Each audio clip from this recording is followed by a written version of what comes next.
bin mir im Moment gerade relativ sicher, dass das mein letzter Wettkampf wird. Ich hätte ein bisschen mehr schlafen, aber das ist einfach nicht gegangen. Ich war zu nervös. Spätestens wenn das Kleid an ist, dann ist einmal so ein bisschen Gameface. Weil jetzt ist wirklich so Tunnelblick. Wenn heute alles gut läuft, dann gewinne ich wahrscheinlich relativ locker. Ich will mehr einfach irgendwie eine gute Zeit dort noch mal haben, das letzte Mal mit meinen Freunden vom Tanzen.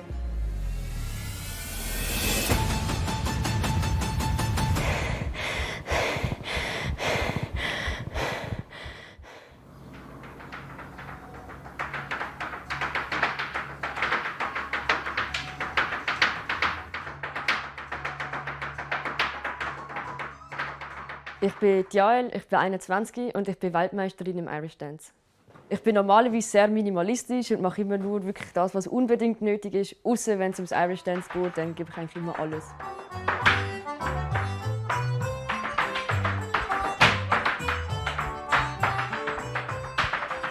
Daheim tue ich normalerweise vor allem im Moment choreografieren. Das, was ich jetzt gerade tanze, ist auch.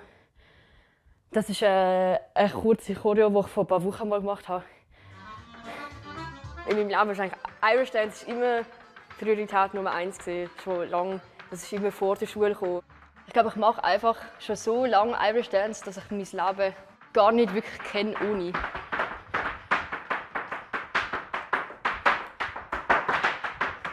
Das erste Mal Irish Dance habe ich am Tattoo in Basel. Ich war mega klein und dann bin ich irgendwie direkt, nachdem sie fertig waren, bin ich eigentlich eingeschlafen und habe den Rest vom Tattoo dann verpasst.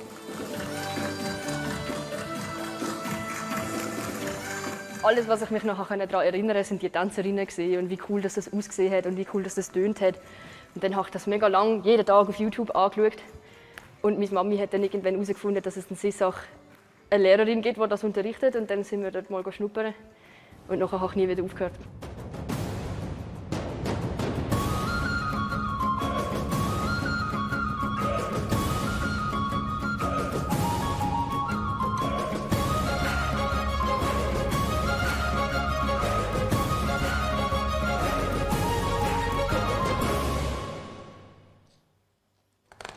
Wie einmal hast du auch krank getanzt? Ja, ich weiss. Mit Fieber? 40 Grad? Nein. Das ist schon relativ viel, aber es war nicht so gut. Und hier sind wir auf Schottland. Also selbst wenn Leute wissen, dass ich Weltmeisterin bin, habe ich das Gefühl, es wird ja dann aber trotzdem nicht ganz ernst genommen, weil sie halt Sportart gar nicht kennen. Also selbst wenn ich sage, ich bin Weltmeisterin und dann kommt die Frage, in was und Irish Dance, dann ist wieder so, ja okay, dann ist ja nicht so schwierig, weil man halt gar nicht weiß, was so alles so dahinter steckt. Jetzt ist gerade so eine gute Anzahl Pokale erreicht, finde ich. Ich glaube, mehr braucht es nicht mehr. Es sind schon viel zu viele und sie haben gar keinen Platz mehr. Und, Man würde es wirklich fast nicht glauben, aber der World Champion ist wirklich der erste Titel, den ich gewonnen habe. Alles andere ist erst nachher gekommen. Wenn man so eine ambitionierte Tochter hat, so aus deiner Sicht, wie ist das? Es ist mehr so ein bisschen, auch die Zeit, die ich selber dann ein bisschen zurückgesteckt habe. Und von anderen Mamis dann so die Reaktion kam, was, das machst du, das würde ich nie machen. Und das war für mich nie eine Frage, ob ich das würde oder nicht. Meine Eltern haben das Hobby halt nie hinterfragt. Sie haben mich immer unterstützt. Ich habe also nicht so viel begleitet an diesen Wettkämpfen. Weil, dort sind wir uns wahrscheinlich relativ ähnlich. Wenn es dann ein Ziel ist, dann muss man es erreichen. Das ist nicht immer so einfach und dann kommen wir einander ein bisschen in die Quere. Da vertragen wir uns nicht so gut. Sturer Kopf. Sicher nehmen wir einfach ein bisschen stur, auch wenn es mal nicht ganz so läuft. Aber dann vertreibt sie je nachdem halt nichts mehr nebendran. Das ist dann auch schwierig zu verstehen, wenn man ja selber in einer anderen Welt ein bisschen ist.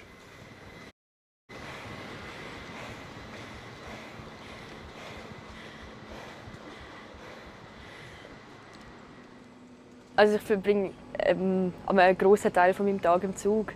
Ich halt so oft von Baselbiet auf Zürich pendeln, beziehungsweise jetzt auf Winterthur. Dass ich so viel unterwegs bin für die Sportart, ist sicher nicht selbstverständlich. In der Schweiz ist das sicher relativ speziell. Würden nicht alle machen, glaube ich. Und das würde ich auch nicht für jede Sportart machen. Das ist jetzt schon auch einfach, weil es halt so meine Leidenschaft ist.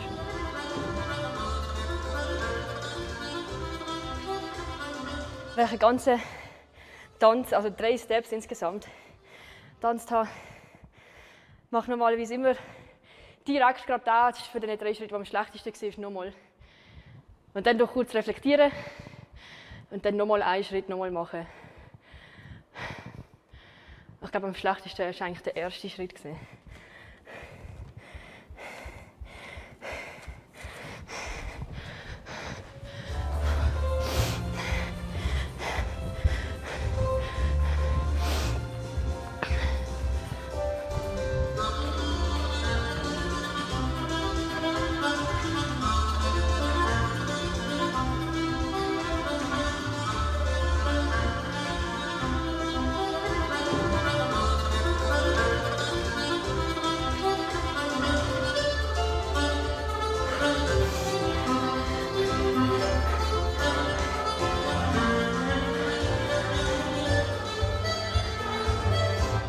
Ist jetzt besser gewesen? Ich glaube, ich habe einfach mental, wenn ich halt nur einen Schritt mache, gebe ich viel mehr Energie rein. Und dann ist es eigentlich immer besser, wenn ich ihn einzeln mache. Wenn ich viel an Wettkämpfe gehe, dann bin ich viel am Trainieren, weil ich will nicht an Wettkämpfe gehen und unvorbereitet sein. Einfach weil ich das Gefühl habe, die Erwartungen von außen nach einem Weltmeistertitel, die sind halt einfach da. Also ich will nicht an einen Wettkampf gehen und dann nicht gewinnen. Ich habe das Gefühl, das ist vielleicht, was mich erfolgreicher gemacht hat als andere. Ich kann relativ gut durchbeissen, auch wenn es mich anschießt. Also es schießt mich eigentlich mindestens jedes zweite Mal recht an, ins Training zu kommen. Aber ich komme jedes Mal und ich mache jedes Mal meinen Trainingsplan durch, egal wie fest ich jetzt gerade keine Lust habe. Und ich mache die Tänze jetzt wirklich seit einem Jahr eigentlich jede Woche 5-6 Mal im Training durch. Irgendwann hat man es gesehen. Das ist sicher im Irish Dance ein bisschen anders als in vielen anderen Tanzarten, dass man so lange eigentlich den gleichen Tanz, einfach immer den gleichen Tanz macht, jedes Training. Also wir kommen nicht jede Woche ins Training und lernen einen neuen Tanz, sondern wir lernen vielleicht einmal alle paar Monate einen neuen und dann üben wir diesen Tanz so lange, bis er perfekt ist. Ich glaube, da scheitern relativ viele Leute dran. Also ich würde lügen, wenn ich sage, Irish Dance ist mega abwechslungsreich. Es ist abwechslungsreich zu einem gewissen Punkt, aber wenn man wirklich Wettkämpfe machen will, ist es eigentlich immer das Gleiche. Die Musik nervt mich auch, wegen dem bin ich immer so viel am Umstellen. Warum nervt sie dich? Ich höre es einfach extrem oft. Und man hört es, es ist nicht so. Irische Musik und Irish Dance Musik ist nicht ganz das Gleiche. Irische Musik ist so mega genormt, vom Speed und von der Takt her. Und es ist halt ziemlich repetitiv. Soft Shoes ist so ein bisschen ähnlich wie im Ballett. Da muss man probieren, möglichst leislich, möglichst hoch kumpen, möglichst elegant auszusehen. Da ist halt wichtig, dass man möglichst hoch auf der Zehenspitze steht, die Füße möglichst ausdreht, das heisst Fersen rein, Zehen raus und dann die Knie sind eigentlich voreinander. Also man sollte, wenn möglich, immer nur ein Knie gleichzeitig sehen. Man sollte nie 2 sehen. Bei den Hard Shoes macht man den Rhythmus. Die Technik ist eigentlich relativ ähnlich. Von der Regel her muss man immer probieren, Füße auszudrehen wie im Ballett, möglichst hoch auf der Zehe stehen. Ich finde es mega cool, dass man wie selber Musik macht eigentlich beim Tanzen. Bei den Hard Shoes. Und Soft Shoes, das tönt so mega übertrieben, aber Soft Shoes tanzen fühlt sich manchmal an wie Fliegen. Wenn man so über die Bühne hüpft und den Boden fast gar nicht berührt.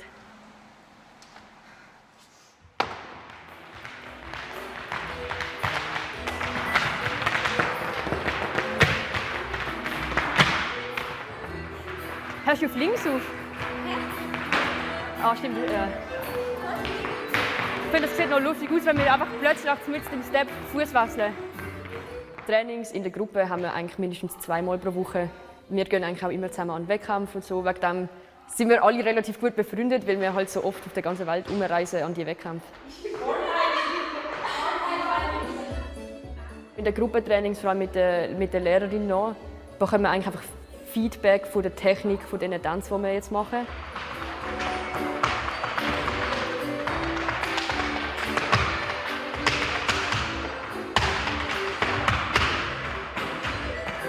Was hast du gerade geübt? Jetzt sind wir am Treble Jig machen. Das ist eine von 4 Runden, die man insgesamt am Wettkampf macht. Und das ist die erste Runde und meistens ist das die wichtigste, weil das der erste Moment ist, wo die Kampfrichter einen wirklich sehen. Also üben wir die Runde meistens am häufigsten.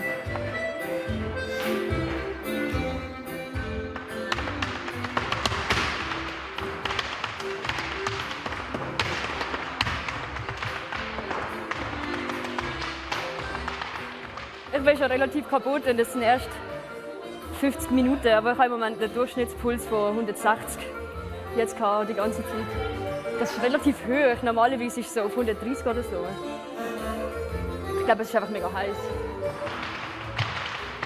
Als ich da ins Tanzen gekommen bin, ist sie wirklich so einfach das Ziel, das, was sie kann, das, was sie kann, wird man auch erreichen. Also sie ist eigentlich so meine grösste Inspiration da.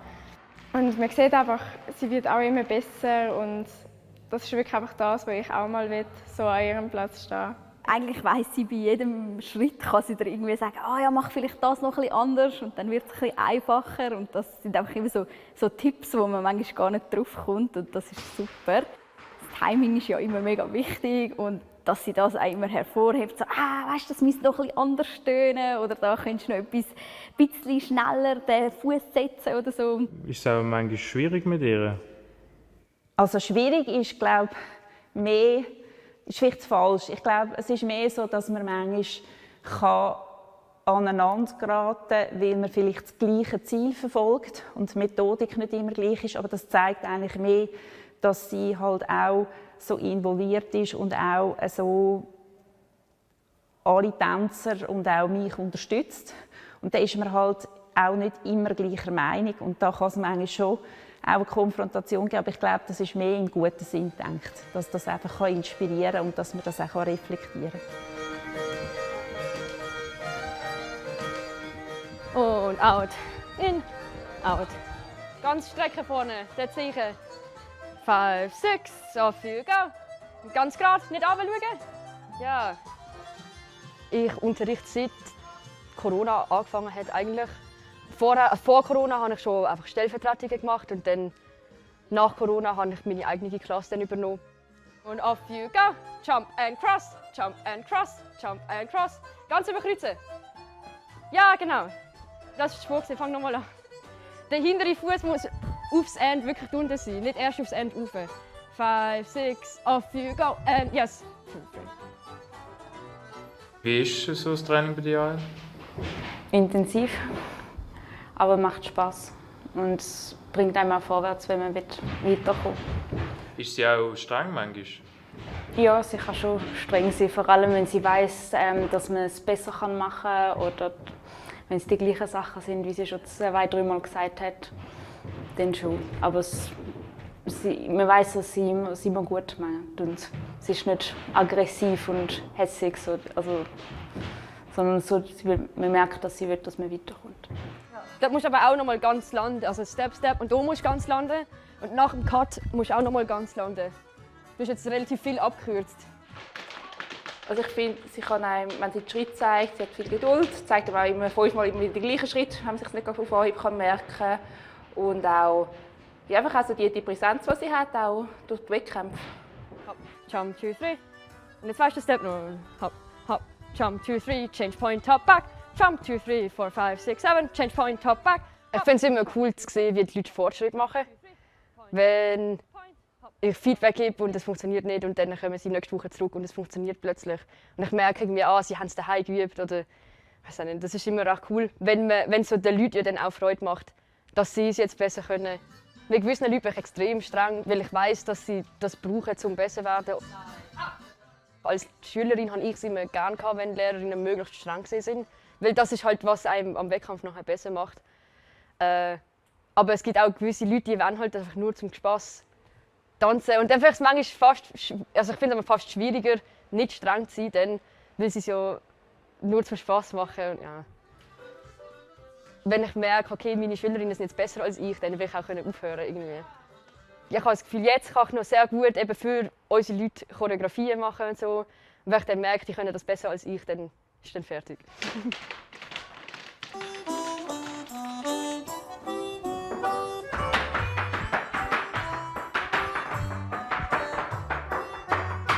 wenn ich es so langsam mache, dann nehme ich immer einzelne Teile daraus raus und wiederhole die dann einfach immer und immer wieder. Und das wird dann halt extrem monoton, aber ja. Irish Dance ist eh schon immer wieder das Gleiche und ich mache es mir halt selber dann noch schwieriger, indem ich immer die gleichen 5 Sekunden 1000 Mal wiederhole.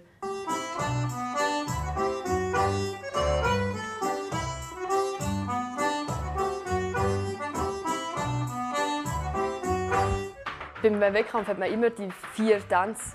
Und die letzte Runde davon darf man die Musik selber auswählen. Und einfach weil das der allerletzte Tanz ist, den ich an diesem Wettkampf mache, der vielleicht mein letzter Wettkampf wird, will ich jetzt diese Saison wirklich eigentlich vor allem mich auf die letzte Runde konzentrieren.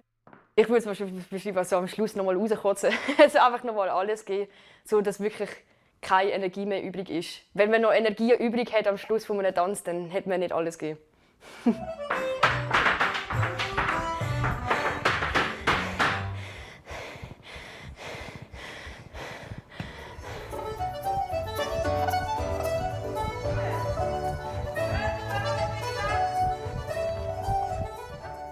Also eigentlich sollte jetzt wie alles schon sitzen und nur noch polieren und noch mal durchgehen, aber ja.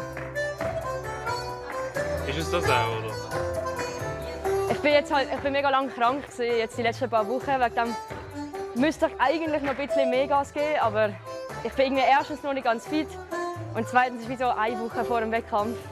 Bringt es wahrscheinlich jetzt nicht mehr so viel. Ich habe heute 40 Liegestütze gemacht. 40? Ja. Wir haben die Tänze schon unzählige Mal gemacht. Das sollte jetzt nicht daran scheitern, dass man dann irgendwie die Choreografie vergisst oder so. Ich glaube, man fühlt sich nie bereit für irgendeinen Wettkampf. Das ist einfach so. Das lernt man irgendwann. Alle haben immer am Ab, wenn sie so die ersten paar Mal auf so einen grossen Wettkampf tanzen, das Gefühl, ich bin überhaupt nicht bereit. Aber es fühlen sich alle so. Also auch die schon 5000 Mal das gemacht haben, fühlen sich genau gleich. Meine Schienbeine machen weh. Meine Schienbeine. Also sicher garantiert nicht mehr machen ist so viel trainieren mit Schmerzen die ganze Zeit. Das auch jetzt diese Saison nicht mehr gemacht und das ist recht viel spaßiger, wenn man nicht die ganze Zeit fast brüllt, weil es so weh macht. So ein mega super Rhythmus, aber von der Ausdruck her ist es Also ich darf kritisch schauen, warum schaust du kritisch, wenn sie sagt super Rhythmus? Was meinst du, wird das ihr letzter Wettkampf sein? Wieso hat sie das gesagt? Ich glaube nicht. Das sagt sie öfter. Sie hat das schon ein paar Mal gesagt. Und dann hat sie immer noch mal einen Wettkampf getanzt. Aber ich denke, im Moment mit dem Sportstudium von ihr ist es schon recht viel. Und ja, ich hoffe natürlich, sie macht noch weitere Wettkämpfe, aber es könnte schon sein, dass das ihre letzte ist. Fändest du das schade, wenn es jetzt der letzte wäre? Ich finde es schon mega schade, weil sie ist halt so mega ein Teil vom Team, so mega das Herz eigentlich vom Team und auch so ein bisschen mein Persönliches, so meine Inspiration und so. Und das ist schon mega schade, wenn sie dann nicht mehr mittanzt oder wegkommt.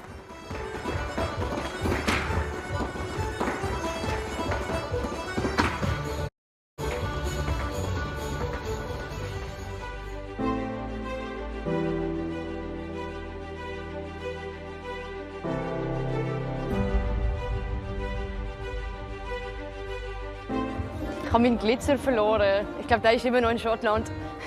der Glitzer für die Augen. Mann. Wir machen einfach mega hohe Haare, dass man ein bisschen grösser aussieht. Und dann Locken, weil das ist Tradition im Irish Dance, dass man mit Locken tanzt. Wenn man in der Kirche war, ist man nachher tanzen. Und für in der Kirche haben wir irgendwie traditionell auch mit Locken. Also man ist mit Locken in der Kirche normalerweise. Um es halt schön machen am Sonntag. Und dann hat sich das irgendwie so ergeben. Und weil das halt mega mühsam ist, für jeden Wettkampf immer so mit Locken wickeln, schlafen und so, hat irgendeine gescheite Person irgendwann mal die Berge erfunden.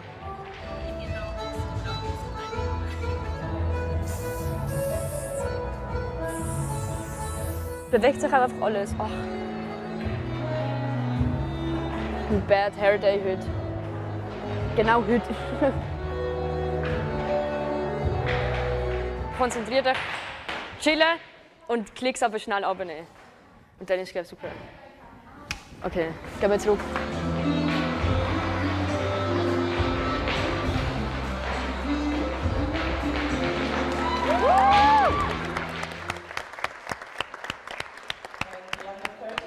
war mega gut. Das war voll gut.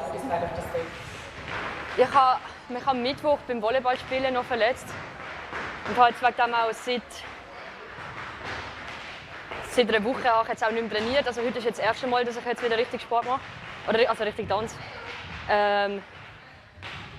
Und ich habe ehrlich gesagt gedacht, dass ich das heute nicht ohne Schmerzmittel schaffe. Aber das Warm-up ist jetzt eigentlich gut gegangen. Also probiere ich es mal ohne. Ja, eigentlich bin ich immer verletzt an Wettkämpfen. Also ich habe halt so chronische Schienbeinschmerzen die ganze Zeit. Ich bin mir das mega gewöhnt, dass es irgendwie weh macht. Ja, wenn ich jetzt schon daran denken, dass das letzte Mal ist, dann würde jetzt das wahrscheinlich nicht so gut rauskommen. Also ich muss es jetzt gerade noch ein bisschen verdrängen. Vielleicht bei den Worlds, letztes Jahr habe ich auch gedacht, dass es das letzte Mal ist. Und da bin ich bei der letzten Runde dann brüllend auf der Bühne gestanden. Das war nicht so gescheit gewesen. Also muss ich das jetzt mal ein bisschen mehr verdrängen noch.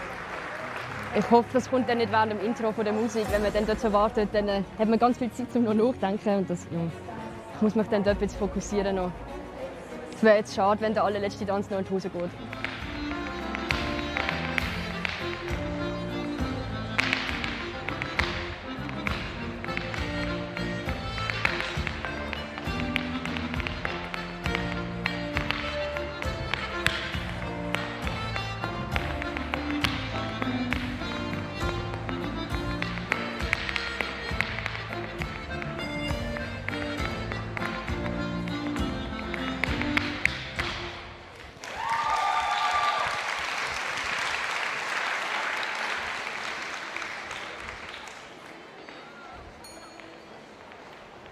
Wie ist es gegangen? Gut. Ich habe einmal alles fehlerfrei durchgetanzt. Und der Reel war mega gut, glaube ich. Aber es ist also ja, es ist wirklich, glaube ich, cool gewesen. Und es hat mega Spass gemacht, komischerweise. Die letzten paar Wettkämpfe sind ja immer so ein bisschen so, ich weiß nicht, die haben mich immer angeschissen, aber heute war eigentlich außer die erste Runde recht lustig gewesen. Wir haben es mega cool gehabt, als Age Group so, Side Stage. Can we have our top 5 to the front in front of the podium, please? On second place, we have dancer 577 Lisa Groß from the Gainwood School. And on first place, dancer number 573, Jana 21, Western European Champion 2025, Yai Sen from Erin Irish Dance.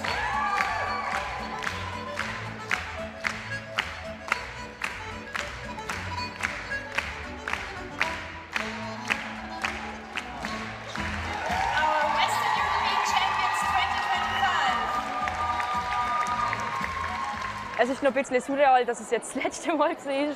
Aber das kommt dann noch. Sicher von so größeren Events brauche ich jetzt ein bisschen Pause. Auch wenn es jetzt im Moment gerade sehr cool ist. Aber ja, es war so stressig heute. Und ich bin froh, wenn ich das nächste Mal einfach nur zuschauen kann. Ich schließe das Comeback sicher nicht aus. Aber im Moment fokussiere ich mich jetzt mal auf die Uni, glaube ich. Weil irgendwie, ich weiss nicht, weiter rauf geht es eigentlich nicht mehr nach der Weltmeisterschaft jetzt im April. Und das war jetzt ein schöner Abschluss nochmal, weil es hat recht Spass gemacht heute zum Tanzen. Und dann, ich glaube, ja, man muss aufhören, wenn es am besten ist. Das Leben ohne Eisstanz werde ich nie haben, glaube ich. Also ich bin ja sicher auch nächstes Jahr an der Weltmeisterschaft wieder dabei als Lehrerin, als Trainerin und ja, also Eisstanz werde ich sicher mein Leben lang machen.